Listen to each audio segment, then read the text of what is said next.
Corona ಯುದ್ಧದ ಬಳಿಕ ಈಗ ಇಂಧನ ಬಿಕ್ಕಟ್ಟು ಎದುರಾಗಿದೆ. ಮಹಾ ವಿಪತ್ತುಗಳ ಬಗ್ಗೆ ಪ್ರಧಾನಿ ಮೋದಿ ಎಚ್ಚರಿಕೆ. ಕೊರೋನಾ ಯುದ್ಧದ ಬಳಿಕ ಈಗ ಇಂಧನ ಬಿಕ್ಕಟ್ಟು. ಮಹಾ ವಿಪತ್ತುಗಳ ಬಗ್ಗೆ ಪ್ರಧಾನಿ ಮೋದಿಯವರು ಎಚ್ಚರಿಕೆ ಕೊಟ್ಟಿದ್ದಾರೆ.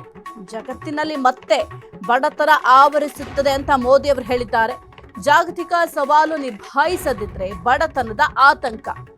ಈ ಪರಿಸ್ಥಿತಿ ಬದಲಾಗದಿದ್ರೆ ಕೆಲಸಗಳೆಲ್ಲ ನಿಷ್ಪ್ರಯೋಜಕ ಆಗತ್ತೆ. ದಶಕಗಳ ಪ್ರಯತ್ನ ವ್ಯರ್ಥವಾಗಿ ಕೋಟ್ಯಾಂತರ ಜನ ಬಡತನಕ್ಕೆ ಹೋಗ್ತಾರೆ. ಈ ವಿಪತ್ತುಗಳ ದಶಕ ಆಗ್ತಾ ಇದೆ ಅಂತ ಪ್ರಧಾನಿ ಮೋದಿ ಅವರು ಹೇಳಿದ್ದಾರೆ. ಇನ್ನು ಮಧ್ಯಪ್ರಾಚ್ಯ ಬಿಕ್ಕಟ್ಟಿನಿಂದ ಭಾರತದ ಆರ್ಥಿಕತೆ ಮೇಲೆ ಗಂಭೀರ ಪರಿಣಾಮ ಬೀರ್ತಾ ಇದೆ. ನೆದರ್ಲ್ಯಾಂಡ್ನಲ್ಲಿ ಭಾರತೀಯರನ್ನ ಉದ್ದೇಶಿಸಿ ಪ್ರಧಾನಿ ಮೋದಿ ಅವರು ಮಾತನಾಡಿದ್ರು. ಜಾಗತಿಕ ಸಮುದಾಯಕ್ಕೆ ಎಚ್ಚರಿಕೆಯ ಸಂದೇಶವನ್ನು ಕೂಡ ರವಾನೆ ಮಾಡಿದ್ದಾರೆ. ಹಾಗಾಗಿ ಈ ಒಂದು ಕೊರೋನಾ ಮತ್ತು ಯುದ್ಧದ ಬಳಿಕ ಏನು ಸದ್ಯಕ್ಕೆ ಯುದ್ಧದ ಇಂಧನ ಬಿಕ್ಕಟ್ಟು ಸೃಷ್ಟಿಯಾಗ್ತಾ ಇದೆ. ಹಾಗಾಗಿ ಕೆಲವೊಂದಿಷ್ಟು ಮುಂಜಾಗ್ರತಾ ಕ್ರಮವನ್ನು ಪ್ರತಿಯೊಬ್ಬರು ಕೂಡ ತೆಗೆದುಕೊಳ್ಬೇಕಾಗತ್ತೆ. ಇಲ್ಲ ಅಂತಂದರೆ ಜಗತ್ತಿನಲ್ಲಿ ಮತ್ತೆ ಬಡತನ ಅನ್ನೋದು ಆವರಿಸುತ್ತೆ ಅಂತ ಮೋದಿಯವರು ಎಚ್ಚರಿಕೆಯನ್ನು ಕೊಟ್ಟಿದ್ದಾರೆ. ಜೊತೆಗೆ ಈ ಒಂದು ಜಾಗತಿಕ ಸವಾಲನ್ನು ನಿಭಾಯಿಸಲೇಬೇಕಾಗಿದೆ.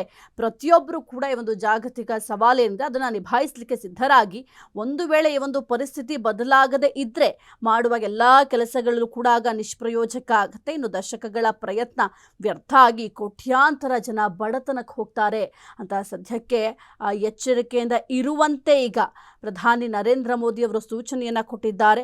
ಇನ್ನು ಮಧ್ಯಪ್ರಾಚ್ಯ ಬಿಕ್ಕಟ್ಟಿನಿಂದ ಕೇವಲ ಮಧ್ಯಪ್ರಾಚ್ಯದಲ್ಲಿ ಮಾತ್ರ ಈ ಒಂದು ಯುದ್ಧದ ದುಷ್ಪರಿಣಾಮಗಳು ಬೀರ್ತಾ ಇಲ್ಲ, ಜೊತೆಗೆ ಭಾರತದ ಮೇಲೂ ಕೂಡ ಆ ಒಂದು ಯುದ್ಧದ ದುಷ್ಪರಿಣಾಮಗಳು ಬೀರ್ತಾ ಇದೆ. ಹಾಗಾಗಿ ಇಲ್ಲೂ ಕೂಡ ಕೆಲವೊಂದಿಷ್ಟು ಸಮಸ್ಯೆಗಳು ನೀವು ಕೂಡ ನೋಡಿದ್ದೀರಾ ಎಷ್ಟರ ಮಟ್ಟಿಗೆ ಸಮಸ್ಯೆಗಳಾಯಿತು ಅಂತ. ಭಾರತದಲ್ಲಿ ಒಂದು ಸಿಲಿಂಡರ್ ಸಮಸ್ಯೆ ಆಗಿರ್ಬೋದು, ಜೊತೆಗೆ ಪೆಟ್ರೋಲ್ ರೇಟ್ ಜಾಸ್ತಿ ಆಯಿತು, ಡೀಸೆಲ್ ದರ ಹೆಚ್ಚಾಯಿತು, ಜೊತೆಗೆ ಪ್ರಧಾನಿ ನರೇಂದ್ರ ಮೋದಿ ಅವರು ಕೂಡ ಭಾಷಣ ಮಾಡುವಂಥ ಸಂದರ್ಭದಲ್ಲಿ ಇಂಧನ ಆಗಿರ್ಬೋದು ಅದನ್ನು ಕಡಿಮೆ ಬಳಕೆ ಮಾಡಿಕೊಳ್ಳಿ, ಅಂದರೆ ಮಿತವಾಗಿ ಬಳಸ್ಕೊಳ್ಳಿ, ಜೊತೆಗೆ ವರ್ಕ್ ಫ್ರಮ್ ಹೋಮ್ ಹೆಚ್ಚಿನ ಆದ್ಯತೆಯನ್ನು ಕೊಡಿ, 1 ವರ್ಷ ಚಿನ್ನವನ್ನು ಖರೀದಿ ಮಾಡಬೇಡಿ ಅಂತ ಸಾಕಷ್ಟು ಒಂದು ಸಂದೇಶಗಳನ್ನು ಕೂಡ ಕೊಟ್ಟಿದ್ರು. ಏಕೆಂತಂದರೆ ಮೊದಲು ನಮ್ಮ ಆರ್ಥಿಕ ಪರಿಸ್ಥಿತಿ, ದೇಶದ ಆರ್ಥಿಕ ಪರಿಸ್ಥಿತಿ ಏನಿದೆ ಅದನ್ನು ಸುಭದ್ರ ಮಾಡಬೇಕು, ಯಾವುದೇ ರೀತಿಯ ಸಮಸ್ಯೆಗಳಾಗಬಾರ್ದು ಅಂತ ಮೋದಿಯವರು ಈ ಎಲ್ಲ ಕರೆಗಳನ್ನು ಕೂಡ ಕೊಟ್ಟಿದ್ದಾರೆ. ಜೊತೆಗೆ ಇನ್ನು ಅವರ ಬೆಂಗಾವಲು ಪಡೆಯನ್ನು ಕೂಡ ಕಡಿಮೆ ಮಾಡಿಕೊಂಡಿದ್ದಾರೆ.